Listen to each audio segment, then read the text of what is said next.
জুবিনদাৰ আমি দেখিছোঁ যে চাৰ্জশ্বিটখন দাখিল কৰিলে চাৰ্জশ্বিটৰ পৃষ্ঠাবোৰ ওলাইছে। পৃষ্ঠাত আমি দেখিছোঁ যে জুবিনদাক চৰিত্ৰ হনন কৰিবলৈ বিচৰা হৈছে এক।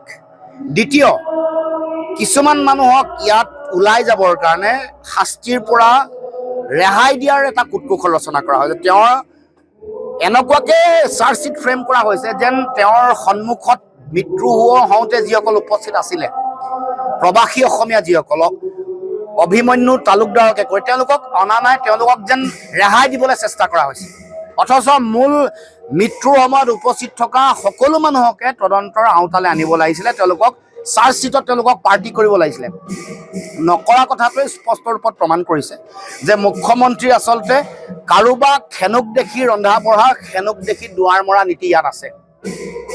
এই চাৰ্জশ্বিটখন বায়াছ নোহোৱাকৈ থকা নাই, এখন বায়াছ চাৰ্জশ্বিট। এই চাৰ্জশ্বিটত মুখ্যমন্ত্ৰী নিজা ইচ্ছা কৰি আৰু কথাবোৰ যে আগতীয়াকৈ কৈ দিছে হত্যা কৰা হৈছে। ছিংগাপুৰত আকৌ কৈছে কোনো ধৰণৰ হত্যাৰ কথা নাই, ইয়াতে তেওঁলোকে এটা স্বাভাৱিক মৃত্যু বা বেলেগ ধৰণৰ এই যে যিটো কণ্ট্ৰাডিকশ্যন, এইটোৱে আইনী ব্যৱস্থাটোত যাতে যিসকল অপৰাধী আছে তেওঁৰ অত্যন্ত ঘনিষ্ঠ চামকানু মহন্তসকল ন্যায়িক ব্যৱস্থাটোক হাৰি যোৱাৰ বাটটো মুখ্যমন্ত্ৰীয়ে নিজে উলিয়াই দিছে। আৰু মুখ্যমন্ত্ৰীয়ে বাৰে বাৰে কৈ দিয়া কথাবোৰো ন্যায়িক ব্যৱস্থাত কনচিডাৰ কৰিব, এইবোৰ পিছত বিবেচনালৈ আহিব, ক'ব যে আচলতে গোটেইখন বায়াছ, ইয়াত কাৰোবাক সহায় কৰিব বিচৰা হৈছে। গতিকে ন্যায় ব্যৱস্থা যেতিয়াই আগবাঢ়িব, শ্যামকানু হাৰি যাব, সিদ্ধাৰ্থ হাৰি যাব, নিৰ্বাচনলৈকে নিৰ্বাচনৰ বৈতৰণি পাৰ হ'বৰ কাৰণে কৈ আছে নহয় জনগণে বিচৰা ধৰণে চাৰ্জশ্বিট। আৰে জনগণৰ ধৰণে বিচৰা ধৰণে চাৰ্জশ্বিট নালাগে, জুবিন দাই ন্যায় পৰা ধৰণে চাৰ্জশ্বিট পাব লাগিব।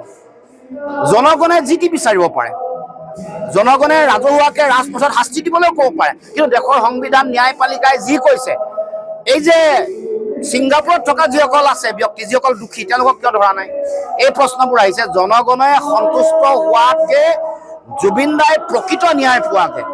আৰু তেওঁক কৈছে না 8 বছৰ আগৰ পৰা হত্যাৰ ষড়যন্ত্ৰ কৰিছিলে, সেইসকল কোন? তেওঁ মুখ্যমন্ত্ৰী হৈ জুবিন দাক যোৱা 5 বছৰে বা এইবাৰ ছিংগাপুৰত কিয় নিৰাপত্তা দিব নোৱাৰিলে, সেইবোৰ কথাও জনগণে প্ৰশ্ন উত্থাপন কৰিছে। যিকোনো খবৰৰ বাবে যোগাযোগ কৰক আমাৰ এই নম্বৰত 9181 307 221।